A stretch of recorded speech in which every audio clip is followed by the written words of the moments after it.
Hola, नमस्कार. ¿cómo estás? मी मस्त. तुम्ही कसे आहात? Bien. वॉव! muy bien. कळलं काय चाललंय? होय. मी चक्क स्पॅनिश बोललो. मित्रांनो, आजचा आपला जो विषय आहे ना, तो परकीय भाषा हा आहे. आणि कुठली परकीय भाषा आपण शिकली पाहिजे आजच्या घडीला, त्याचं काय महत्त्व आहे, ती कशी शिकायला हवी, ऑनलाईन, ऑफलाईन कसं शिकावं, का शिकावं आणि त्यातनं काय मिळणार आहे, या सगळ्या गोष्टींची उलगड आज आपण करणार आहोत. आणि त्यासाठी मी पाचारण केलेलं आहे भाषातज्ञ अदिती विशाल यांना. अदितीजी, सगळ्यात आधी तुमचं स्टोरीटेल कट्ट्यावर खूप खूप स्वागत. धन्यवाद सर. स्टोरीटेल आणि भाषा हे आमचं खूप जवळचं नातं आहे. तुमच्या स्टोरीटेलवर देखील अनेक भाषा आहेत. जगभरातल्या भाषा त्याच्यावरती आहेत. म्हणूनच हा एक बहुभाषिक प्लॅटफॉर्म कदाचित मी स्वतःला म्हणू शकतो स्टोरीटेलला. पण या कट्ट्यावर आज आपण मराठीतूनच बोलणार आहोत. आणि विशेषतः मराठी लोकांनी कुठल्या परकीय भाषा शिकायला हव्यात याच्यावरती आपला रोख ठेवूया. माझा पहिला प्रश्न, मुळात तुम्ही भाषातज्ञ आहात, आज सगळा हा संवाद साधणार आहात, पण तुम्ही परकीय भाषांकडे कसे वळला? सर्वप्रथम धन्यवाद. तुम्ही मला ही अपॉर्च्युनिटी दिली त्याबद्दल. माझा प्रवास सांगते थोडक्यात. मी जन्म माझा पुण्यातला. मी वाढले जळगावमध्ये आणि शिक्षण करतानाच हे मला वाटलं होतं, की आपण लँग्वेजेसच शिकायला पाहिजे. कारण की माझ्यासाठी मॅथ्स आणि सायन्स कधीच कामी नाही आलं. मी ती व्यक्ती होते जिला मॅथ्स म्हणलं की झोप यायची, सायन्स म्हणलं की झोप यायची. पण भाषा म्हणल्या त्यातही मराठी, संस्कृत, हिंदी, त्यातही आणखी इंग्लिश हे म्हणलं की मला मात्र फार आवडायचं ते. आणि मे बी आपण त्याला उपजतही म्हणू शकतो, की मला त्यात गती होती हे पण लक्षात आलं. आणि तेव्हा मग विचार केला, की आपण हेच करायचं पुढे. माझं ग्रॅज्युएशन आणि पोस्ट ग्रॅज्युएशन दोन्ही इंग्लिशमध्ये झालं आहे आणि त्यानंतर मी पुण्यातच आले. मग इथे मात्र मी जॅपनीज आणि स्पॅनिश या 2 भाषा शिकले. आणि आज माझी जी पॅशन होती त्याचं रूपांतर आता व्यवसायात झालं. लँग्वेज बॉस ज्याबद्दल तुम्ही बोललात, ही इन्स्टिट्यूट मी आता रन करते आहे. आणि 3 वेगवेगळ्या भागांमध्ये मी काम करते. ज्याच्यात लँग्वेज ट्रेनिंग, ट्रान्सलेशन्स आणि कंटेंट रायटिंग यात याचा समावेश आहे. वा. तुम्ही खूप छान आता हा प्रवास थोडक्यात अटोक्षित पद्धतीने मांडलात. अ, आता मुख्य विषयाकडे आपण वळूया, तो म्हणजे परकीय भाषा शिकणं गरजेचं आहे का, हं. असा प्रश्न अनेकांना पडू शकतो. सध्याचं वातावरण पाहता, जगभरातल्या भविष्यातल्या संधी पाहता, हं. परकीय भाषा येणं आवश्यक आहे का, हा पहिला प्रश्न. आणि जर असेल तर कुठली भाषा? ऑफकोर्स. सो जेव्हा आपण परकीय भाषांचा विचार करतो, तेव्हा आत्ताच्या काळात जेव्हा खूप जण खूप वेगवेगळ्या गोष्टी करतायत, तेव्हा स्किल्स आपल्याकडे काय आहे, हा आपल्याकडे महत्वाचा प्रश्न होतो. आणि जेव्हा एखादी एम्प्लॉयर आपला CV किंवा आपला रेझ्युमे बघतो, तेव्हा त्याच्यासाठी त्यात एखादी फॉरेन लँग्वेज असणं ही खूप महत्वाची गोष्ट आहे आणि आपल्यासाठी आपण त्याला ब्राउनी पॉइंट्स म्हणूया. तर हा मुद्दा खूप महत्वाचा आहे. आणि अगदीच जर टक्केवारीच्या दृष्टीने सांगायचं झालं तर एम्प्लॉयबिलिटीसाठी 37% त्याच्यात आपल्याला फायदा आहे. आणि ऑफकोर्स आधी आपण काय शिक्षण घेतलंय, आपला काय एक्सपिरियन्स आहे, त्याच्या सोबतच तुम्हाला कुठली फॉरेन लँग्वेज येते हे त्यात महत्वाचं आहे. जसं तुम्ही म्हणला होता की आत्ताच्या पिरियडसाठी नक्की कुठली भाषा शिकावी, तर आत्ता आपल्याला भरपूर भाषा आणि त्यासोबत भरपूर करिअर्सचं ऑप्शन आहे. ज्यात मग स्पॅनिश येतं, जॅपनीज येतं, जर्मन येतं, त्यानंतर फ्रेंच येतं, इटालियन येतं. या सगळ्या गोष्टी त्यात त्याचा समावेश आहेच आहे. आता दुसरा मुद्दा जो आहे की कुठली भाषा शिकावी, याच्यासाठी मात्र प्रत्येकाला आपापला वाय शोधणं गरजेचं आहे. सिमॉन सिनेकचं खूप एक छान कॉन्सेप्ट आहे की द गोल्डन सर्कल म्हणून, ज्यात 3 सर्कल्स आहेत, ज्याच्यात मध्यवर्ती आहे वाय, त्यानंतर आहे हाऊ आणि त्यानंतर शेवटचा प्रश्न आहे व्हॉट. सो मला एखादी गोष्ट करायची आहे, तर ती का करायची हे मला आधी माहिती पाहिजे. मग मला कळेल की ती मी कशा पद्धतीने केली पाहिजे आणि त्यासाठी मी काय केलं पाहिजे. सो भारतीयांसाठीच नाही, सगळ्यांसाठीच आपला व्हाय शोधणं जास्त गरजेचं आहे. आणि तो व्हाय जर शोधला तर आपल्याला नेमकं काय करायचं आहे हे उलगडायला मदत होते. बरोबर. बरोबर. आता तुम्ही छान हे सगळं सांगितलं. ही काय म्हणतात, ही प्रक्रिया आहे एक प्रकारे, नाही का? हो. पण माझा परत स्ट्रेट प्रश्न असा आहे की कुठल्या भाषा जगभरात सर्वाधिक बोलल्या जातात कुठल्या भाषांमध्ये जास्त अपॉर्च्युनिटीज आहेत, संधी आहेत आणि मग आपण कुठली भाषा शिकावी? हे त्या संधीवरती डिपेंड असायला हवं का आपल्या आवडीवरती डिपेंड असायला हवं? सो दोन्ही गोष्टी सांगते. जर आपण हे पाहिलं, की जगात आजकाल कुठल्या भाषा आणि त्याचं रँकिंग काय आहे, तर त्यात वर्ल्ड इकॉनॉमिक फोरम यांचा एक सर्वे आहे. त्यांनी PLI म्हणजे पार लँग्वेज हा एक इनिशिएटिव्ह आहे त्यांचा. त्याच्यात त्यांनी नंबर्स दिलेत. तर त्यात जगभरात सगळ्यात जास्त बोलली जाणारी भाषा म्हणजे इंग्लिश. त्यानंतर जवळजवळ दुसरा किंवा तिसरा क्रमांक येतो स्पॅनिशचा. 7वा किंवा 8वा क्रमांक येतो जर्मनचा. त्यानंतर आहे जॅपनीज आणि त्यानंतर 10व्या क्रमांकावर आहे हिंदी. आता आपण जेव्हा मोठा विचार करतो तेव्हा जास्त रीच आपल्यासाठी महत्वाचं आहे, जे तुम्ही संधीच्या हिशोबाने म्हणताय, का मला आवडतंय ते जास्त महत्वाचं आहे. सो जर तुम्ही रीच हा विचार करत असाल तर स्पॅनिश शिकणं जास्त चांगलं आहे, कारण की 20 देशांची ऑफिशियल लँग्वेज ही स्पॅनिश आहे. इवन आता जर आपण अमेरिका म्हणलं किंवा US म्हणलं, तर तिथे लॅटिन अमेरिकन जी जनता आहे ती खूप वाढते, ज्याला हिस्पॅनिक कम्युनिटी पण म्हणतात किंवा हिस्पॅनिक डायस्पोरा म्हणतात. सो हाही भाग सध्या खूप वाढतो. इवन कॅलिफोर्नियाची सेकंड लँग्वेज आजकाल स्पॅनिश आहे. सो जर तुम्ही रीचच्या दृष्टीने म्हणाल तर स्पॅनिश ही सगळ्यात जास्त बोलली जाणारी भाषा आहे. आता येतो दुसरा मुद्दा, की माझी पॅशन ही आहे तर मी ते करावं का? जेव्हा आपण पॅशन म्हणतो सर, तेव्हा आपल्यासाठी महत्वाची गोष्ट आहे की त्याच्यात संधी असतील और कमी असतील ते आपल्याला स्वीकारावं लागतं. पॅशन प्रोजेक्ट सारखं, की आज मला वाटलं की आता मी रिटायर झालोय आणि आता ह्याच्यानंतर मला माझा पॅशन प्रोजेक्ट आहे काहीतरी सोलरचं उभं करणं. तर त्या ठिकाणी मी हे नाही बघणार की ह्याचा आउटकम काय. त्यासाठी मला त्यातला आनंद महत्वाचा आहे, की मी हे काहीतरी बिल्ड केलं. तर त्यानुसार जर हवं असेल, इंग्लिशचं बॅकग्राऊंड असेल, तर स्पॅनिश, फ्रेंच, जर्मन ह्या भाषा शिकणं जास्त चांगलं आहे. कारण आपल्याला त्याचं ऑलरेडी बॅकग्राऊंड आहे. बॅकग्राऊंड नसेल तर मग तुमच्यासाठी मैदान ओपन आहे. तुम्ही काही शिकू शकता. मग तुम्हाला आणखी रशियन शिकायचं असेल, आणखी पर्शियन शिका किंवा कुठलीही भाषा शिका. सो पॅशन कुठलीही असू शकते, पण जर आपला व्हाय माहिती असेल तर मात्र तुमचं क्लिअर कट गोल आहे तुमच्यासोबत. वा, खूप छान तुम्ही आता हे सगळं एक्सप्लेन केलं. आणि मुळात संधी शोधताना म्हणजे तुमचा रीच म्हणून तुम्ही त्याकडे पाहताय का आवड म्हणून पाहताय, बरोबर. या दोन्ही गोष्टी मॅटर करतात. बरोबर. बरोबर. आणि आवड म्हणून असेल तर बाकी त्या गोष्टी मॅटर होत नाही, तुम्हाला फक्त शिकायचंय बरोबर. एवढंच मॅटर होतं. अगदी. आणखी एक प्रश्न मला नेहमी पडतो की आपल्याकडे शाळेत असतानाही परकीय भाषा शिकता येते, बरोबर. तिसरी लँग्वेज म्हणून, किंवा तो एक पर्याय असतो. मात्र पुढं त्याचं रूपांतर त्या भाषा आणखी पुढं प्रगत शिक्षण नेलं त्या भाषेतलं याकडे होताना दिसत नाही. तर शालेय वयात आपण एखादी भाषा शिकणं आणि नंतर पुढं प्रौढ झाल्यानंतर किंवा संसारात पडल्यानंतर किंवा करिअर सुरू झाल्यानंतर ती एखादी नवीन भाषा शिकणं, ह्या शिकण्यामध्ये काही फरक असतो का? म्हणजे तुमच्या आकलनात फरक पडतो का? हो, नक्कीच पडतो. कारण जेव्हा आपण रिसेप्टिव्ह एज ज्याला आपण म्हणतो, की एक 10 वर्षापासून बऱ्याच लँग्वेजेस अशा पण असतात, की ज्याच्यासाठी काही ठराविक एजच महत्वाचे आहे. जसं जॅपनीज शिकायचं असेल, तर वय वर्ष 15 आणि त्यापासून पुढे शिकलं पाहिजे. कारण त्या लँग्वेजची समजच त्या एजला डेव्हलप होते. तर 100% त्याच्यात वेगवेगळा फरक आहे. जेव्हा आपण आपल्याला न कळत्या वयात आपल्यावर भाषेचे संस्कार होतात, तर तेव्हा आपण जास्त पटकन ती ग्रास्प करतो. आणि जेव्हा आपण कळत्या वयात जातोय किंवा जेव्हा आपण करिअर आणि ह्या दृष्टीने त्याचा विचार करतोय, तेव्हा मात्र आपला त्याकडे बघण्याचा दृष्टिकोन पण वेगळा असतो. अर्थात त्याची आपली कॅपॅसिटी पण वेगळी असते. कारण लहान असताना आपण पटापट शिकतो, आपल्याला त्यासाठी अर्थ माहिती पाहिजे ही आपली गरजच नसते.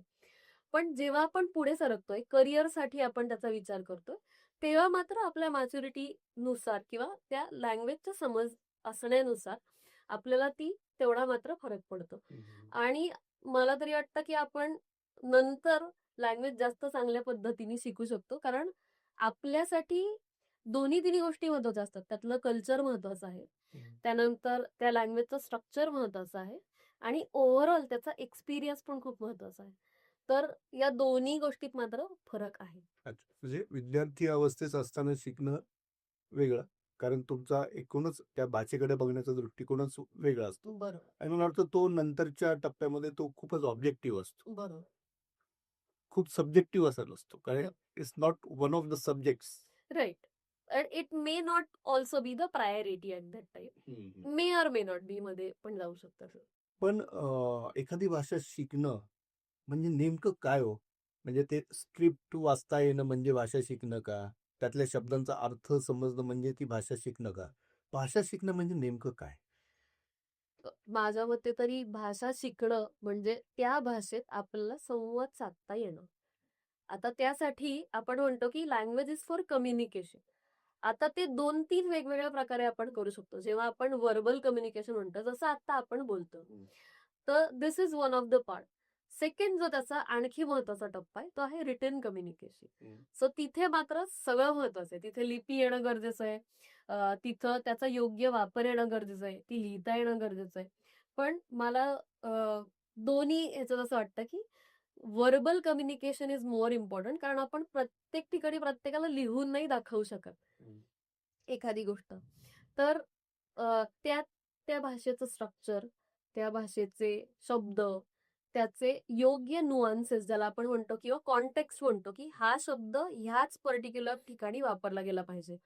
तर ह्या दोन्ही तिन्ही गोष्टी महत्वाच्या आहेत, कारण याची व्याप्ती मोठी आहे जेव्हा आपण कम्युनिकेशन हा शब्द म्हणतो तेव्हा.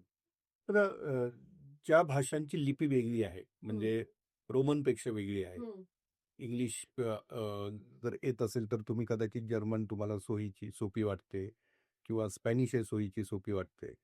पण जॅपनीज असेल किंवा चायनीज भाषा असेल कुठली, ह्या ज्या वेगळ्या स्क्रिप्ट असलेल्या भाषा आहेत, त्या शिकणं खरंच अवघड असतं का सोपं असतं? ह्या भाषा शिकणं थोडंसं अवघड असतं. कारण की त्यासाठी जॅपनीजचं जर एक्झाम्पल घ्याल तुम्ही, तर त्याच्यात 3 स्क्रिप्ट्स आहेत वेगळ्या. ज्यात पहिली आहे हिरागाना, दुसरी आहे काताकाना आणि तिसरी आहे कांजी. कांजी म्हणजे चित्र त्या भाषेतली. आणि ह्या भाषेचं एक पूर्ण वाक्य बनवण्यासाठी आपल्याला तिन्ही स्क्रिप्ट येणं गरजेचं आहे. तर ते चित्र लक्षात ठेवणं, पहिली स्क्रिप्ट लक्षात ठेवणं, कारण जॅपनीज लोकांसाठी त्यांची ओरिजिनल भाषा म्हणजे हिरागाना. त्यांनी जे लोन वर्ड्स घेतले, म्हणजे दुसऱ्या भाषेतून जे शब्द घेतले, ते आहे त्यांच्यासाठी काताकाना. आणि त्या सोबत जी चित्र आली आहेत, ती चित्र त्यांच्यासाठी आहेत कांजी. सो ही भाषा येण्यासाठी या तिन्ही गोष्टी येणं गरजेचं आहे. सो थोडंसं ते मात्र कठीण आहे. किंवा तुम्ही चायनीज पण म्हटलात, तर चायनीजमध्ये फक्त चित्रच आहे. बरं. तर ती चित्र लक्षात ठेवणं, त्या चित्राचा अर्थ लक्षात ठेवणं आणि 2 चित्र एकत्र येऊन त्याचा वेगळा शब्द होतो, तेही लक्षात ठेवणं. सो या थोड्याशा कठीण आहेत. चित्रांवरून हे सगळं करणं खूपच विचित्र होईल आपल्यासाठी ना. हो. असं पण तरी देखील जर जॅपनीज एखाद्याला शिकायचं असेल, तर त्याला तेवढा स्कोप आहे का सध्या? हो, जॅपनीजसाठी आपल्याकडे भरपूर स्कोप आहे. यातला महत्वाचा पॉइंट आहे, भारताचे आणि जपानचे एकमेकांशी असलेले संबंध हे खूप चांगले आहेत. त्यानंतर आपल्याकडे भरपूर जॅपनीज कंपनी आहेत. आता मित्सुबिशी म्हणा किंवा आता आपल्याकडे मिनिसो म्हणा, आपण या बऱ्याच कंपन्या ऐकतो. तर आपल्याकडच्या पुण्यात पण भरपूर जॅपनीज कंपनीज आहेत. फुजित्सू मे बी तुम्ही नाव ऐकलं असेल.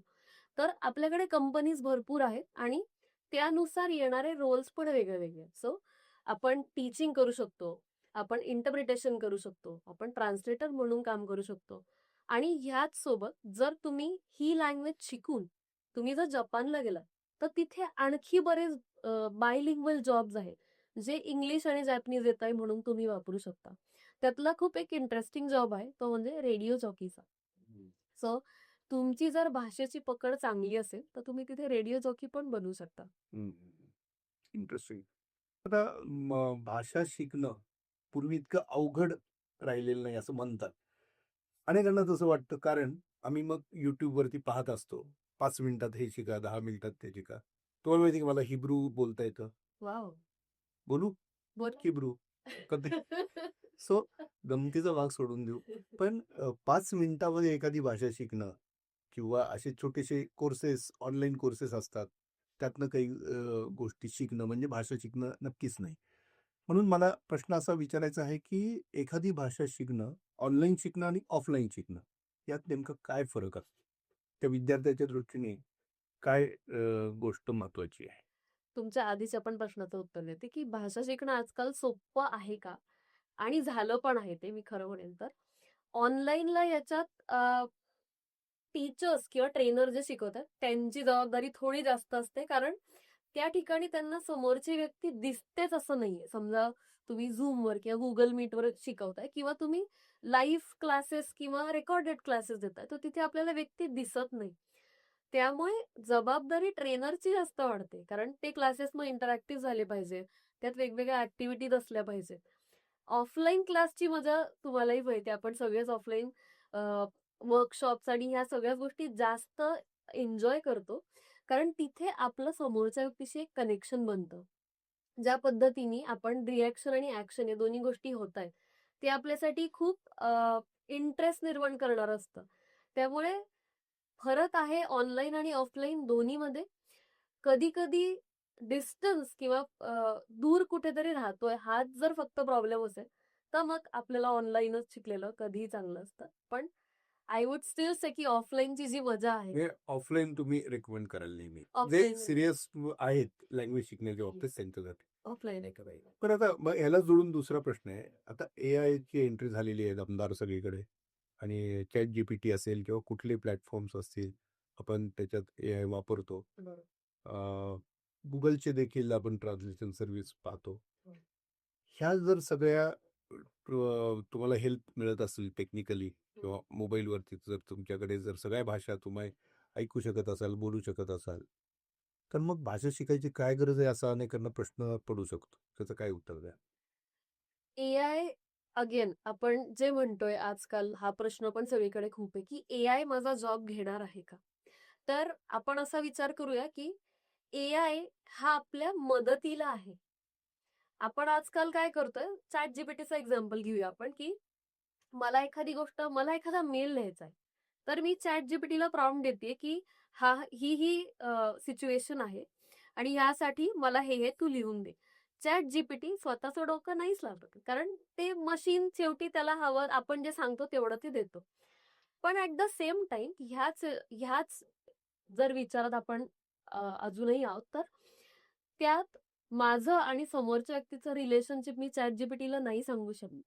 तर ह्युमन इन्व्हॉल्वमेंट जिथे-जिथे आहे, त्या प्रत्येक ठिकाणी आपल्याला व्यक्तीची गरज आहे. भाषेचं जर तुम्ही विचाराल तर मी एक छोटासा किस्सा सांगते. माझे एक सहकारी आहेत जे काही दिवसापूर्वी अ, ज्यांना पोर्तुगीजसाठी स्पेसिफिक गरज होती आणि त्यांना कोणीही इंटरप्रेटर मिळाला नाही.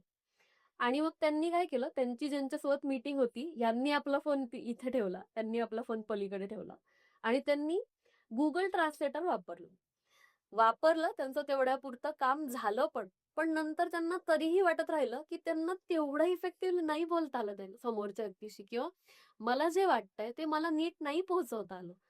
तो फील किंवा ती भावना ती भावना नाहीये आणि ॲट द सेम टाईम आवाजातले चढ-उतार त्याच्यात येतच नाहीत ना. There is no intonation pattern.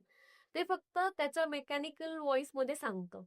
So कितीही आपण ह्याचा विचार केला, की एआयनी माझं आयुष्य किंवा माझं आयुष्यातल्या ठराविक गोष्टी सोप्या केल्या.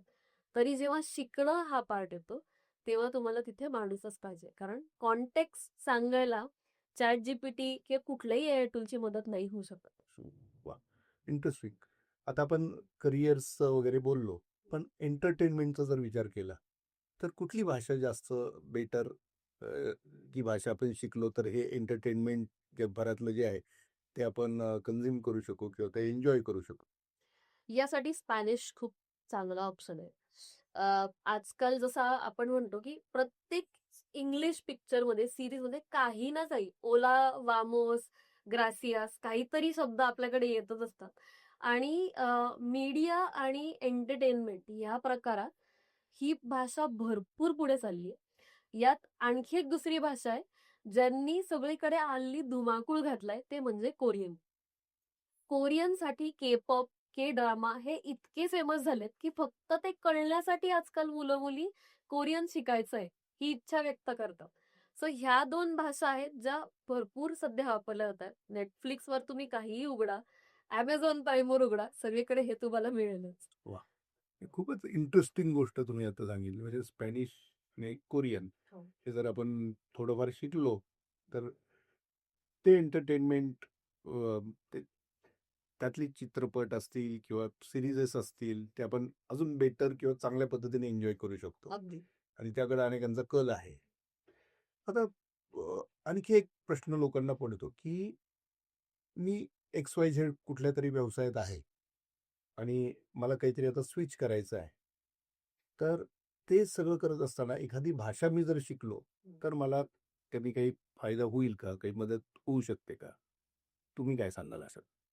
नक्की होऊ शकते. जसं आपण आधी म्हणलो तसं, की या भाषा शिकून किंवा ही भाषा शिकून आपलं इंटेन्शन काय आहे ते.